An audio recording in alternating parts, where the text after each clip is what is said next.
哇！今日有料啊！今日約到一個業主可以俾我哋影到嘅地方咧，係讓日居一個高層嘅單位，係一個複式嘅單位。咁今日咧係除咗佢嘅海景係無敵之外咧，咁另外我哋可以上落樓梯上去自己房間，內置複式。呢個咧係一個無敵嘅大海景。咁咧，佢除咗本身自己個廳咧，已經放咗張好大嘅地氈。咁如果你擺咗一個梳化直望出面嘅時候咧，其實已經係電視機都唔使裝，日日翻嚟睇下個海景都好靚啦。咁如果你係想開 party 嘅話咧，其實呢邊有足夠嘅空間去招呼親朋戚友。咁業主咧暫時擺咗個位置嘅台咧，其實唔算話一張好大嘅台，但係呢個可以擺一個8人台係冇問題嘅呢個空間。咁另外咧，佢仲有一個廚房位啦，廚房會喺呢度，喺個廳嘅側邊。咁裏面咧已經係有晒所有嘅爐頭啦，咁譬如洗衣機啦，咁基本上有足夠嘅空間去煮嘢食嘅。咁裏面咧就係姐姐房啦，裏面就有姐姐房，姐姐房裏面仲有隻廁所嘅。OK， 咁另外咧就雪櫃咧就擺咗喺呢一個位置啦。咁出翻嚟咧，其實太大啦呢度。出翻嚟之後咧，又會見翻個廳啦。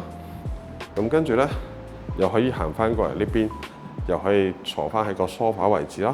咁如果你唔用梳化咧，直接個地氈度做下瑜伽都唔錯嘅，望住個海。咁另外咧，如果你入翻去呢一層，其實自己都可以有個房間喺呢個位置嘅，個房間都好大。就算你擺一個雙人床喺呢個位置，擺個雙人床喺呢個位置，咁其實你望海個位置啦，咁其實仲有好多空間可以俾啲大家可以擺收納嘅嘢。咁出翻嚟咧，呢個位置咧就係個廁所嘅位置啦。可能呢度個廁所大家睇落去唔係好大，但係咧，呢個複式單位就勁啦，計埋工人房咧，個位置有4個廁所。一陣間再帶大家上嚟睇下。呢度除咗景觀靚之外咧，其實佢係一個內置嘅複式單位。一入到嚟屋咧，咁左手邊咧就已經有一個內置嘅複式樓梯。咁廳咧就喺右手邊，我哋上去睇下先。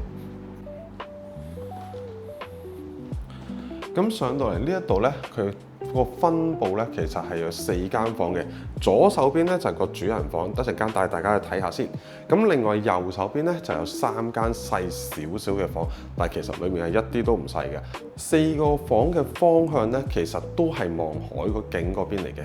其實係呢度咧一路行過嚟啦，呢度係第2間房啦。呢個位置咧就係第3間房。OK， 咁主人房咧就喺個樓梯左手邊呢個位置。咁我哋睇咗個廁所先，最中意睇廁所。呢個廁所咧喺上面嗰層啦。咁佢一入到去咧，其實都好大嘅呢個廁所。用啲時間行入去，大家睇下，佢就有沐浴間啦。另外咧就有個浴缸，係啦。咁另外咧雙洗手盆嘅設計，其實都幾方便。好，我哋由第一間房開始睇。呢度咧入咗去之後咧，其實佢望嘅位置咧都係向青衣個方向，好靚。咁另外咧就係可以擺到一個4乘6尺嘅床咧，係一啲都冇問題嘅。咁另外咧呢邊咧就可以做到一個簡單嘅櫃啦。咁當然大家可以做到櫃上到頂個位置嘅。咁出翻嚟咧幾靚，有個樓梯。咁出翻嚟之後咧，第2間房咧，其實呢間房咧應該同隔離嗰房咧就差唔多大。咁業主咧做咗個衣櫃喺呢邊，咁上面咧可以室內晾衫，咁勁喎！好啦，咁另外咧就係一樣都係望海景嘅。OK， 出翻嚟啦。咁另外第3間房呢個位置咧，其實都係個大細感覺上係差唔多，好似呢間細啲。咁佢都可以做到個書台。咁另外咧又可以做到個衣櫃喺呢個位置。係啦，咁其實咧景觀咧都好接近嘅，都係一個好靚嘅海景。